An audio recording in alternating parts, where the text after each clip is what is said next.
Olha, a bancada de oposição do Congresso protocolou um pedido de impeachment contra o ministro Luiz Roberto Barroso. Os deputados alegam que o magistrado exerceu atividade político-partidária no evento lá da União Nacional dos Estudantes. O requerimento foi protocolado ontem na Secretaria-Geral da Mesa do Senado Federal e é assinado por 14 senadores e 63 deputados federais.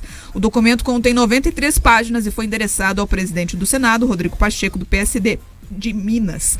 O ministro Luiz Roberto Barroso foi alvo de críticas após participar do Congresso da Uni na semana passada. Ele citou enfrentamento ao bolsonarismo no discurso dele. Após apontar as supostas irregularidades do magistrado, os deputados pediram aí que a mesa do Senado determine a leitura da denúncia no retorno do recesso e a imediata intimação do ministro para se manifestar sobre as acusações. E o Senado aí deve processar e julgar os crimes de responsabilidade imputados ao denunciado. No fim desse requerimento, os deputados e senadores de oposição também sugerem que seja decretada a perda do cargo do ministro com inegibilidade de 8 anos após a destituição. Nenhum dos 3 senadores do estado assinou o pedido e os 30 deputados paranaenses apoiaram a iniciativa. Sargento Faur, dos 30 deputados paranaenses, quem apoiou a iniciativa foram aí o Sargento Faur do PSD, o Felipe Barros do PL e também o Diego Garcia do Republicanos. Portanto, 3 aqui da bancada paranaense e nenhum do Senado, Pedroso. Olha só, em 132 anos de existência do Supremo Tribunal Federal, em 132 anos, e o número de denúncias ou pedidos de impeachment só cresce. Em 132 anos, nunca um ministro do Supremo sofreu ali um processo de impeachment, foi empichado. Nenhum. E eu trouxe os números aqui, porque eu sei que os nossos ouvintes, eles gostam de chegar agora, né, no seu local de trabalho, conversar com as pessoas, estarem bem informadas. Então eu quero que vocês tenham aí os números exatos para não sobrar dúvida. Vamos lá.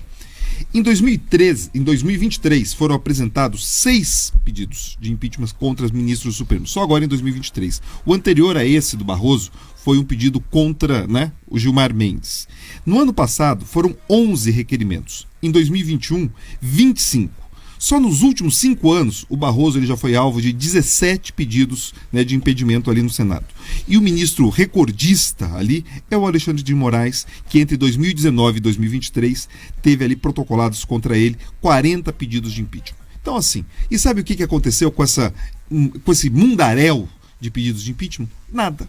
São engavetados, tem ali um entendimento, as coisas são ali acomodadas e é isso que acontece. Então, para quem nutre alguma expectativa, para quem imagina que agora, no caso do ministro Barroso, a coisa vai, eu lamento dizer para vocês, não vai.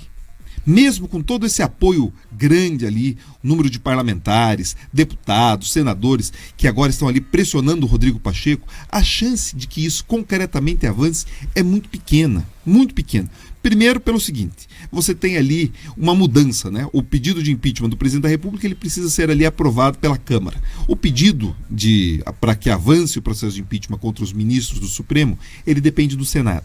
E depois, para que ele efetivamente seja ali afastado, ele precisa de 2/3 do Senado, ele precisa de 54 votos contra ele. Então, é muito difícil que se alcance essa maioria. Eles vão pegar ali, vão falar que, olha, o ministro Barroso, ele se desculpou, o ministro Barroso, ele se desdisse, olha, querem colocar ali que ele cometeu atividade político-partidária, mas quando ele falou do bolsonarismo, ele estava falando de um movimento social e não de um partido. Já começaram todos esses tipos de argumentos, esse desmonte para essa possibilidade. Então, querendo ou não, esse processo de impeachment, justamente porque passa em uma casa legislativa ou outra, ele é um processo político. Então, o clima político do Senado não permite que um processo como esse avance. Eu gostaria muito que um processo avançasse, não digo necessariamente em relação ao Barroso, mas em relação até a outros comportamentos abusivos, talvez, de ministros da Suprema Corte, porque seria importante que eles prestassem contas, que eles ali se justificassem, que eles fossem colocados na posição de responder e esclarecer o porquê de algumas decisões e alguns comportamentos. Até porque esse senso de superpoder que muitas vezes alguns membros do Judiciário assumem, isso é prejudicial para a República, isso é prejudicial para a separação de poderes. Agora, nutrir nutrir esperança concreta de que, nesse caso, depois de 132 anos, que nós veremos ali um ministro sofrendo concretamente um processo de impeachment, Beatriz Frenner, eu não acredito nisso. Então, eu lamento, né, já recebi aqui algumas mensagens de ouvintes que estão atentos aqui reclamando, dizendo que eu estou passando pano por Barroso. Não tem nada disso. Nada disso. O que eu estou trazendo aqui são fatos. E, infelizmente, para aquelas pessoas que brigam com a realidade ela se impõe. Então, nesse caso, importante, é fundamental que os parlamentares, os senadores se manifestem, façam pressão. Eu estranhei que alguns senadores do Paraná ali não se envolveram. Né? Alguns são vítimas, inclusive, de alguns excessos do judiciário e ninguém falou mais nada. Outros deputados também, mas talvez seja justamente um reflexo, um termômetro, Bia, de como seria percebido ali um movimento mais intenso contra algum ministro, ou seja, muito fraco. Quando você soma ali as casas, a quantidade de parlamentares que se manifestou pedindo isso é muito pequena. Então, nesse caso, o que a gente pode esperar é, de novo, uma ação política, um desgaste político, que vai talvez deixar o Barroso um pouco mais quietinho durante um tempo, mas que vamos afastar um ministro do Supremo por conta disso, eu não acredito, e também não temos histórico que corrobore com esse tipo de coisa.